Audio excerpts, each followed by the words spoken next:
ケンさんです。おはようございます。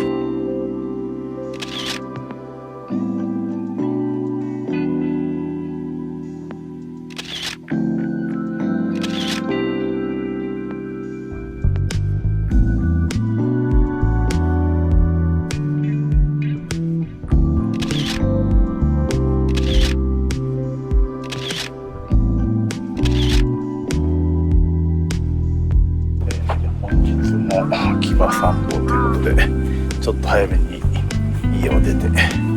会社前の道のりをちょっとね、木場公園に入ってみたりとかして散歩してます。さっきの会社の人にちょっと相談したんですけど、一緒に会社に行けばよかったんですけど、散歩した方がね楽しいかなと思ったので、それでは今日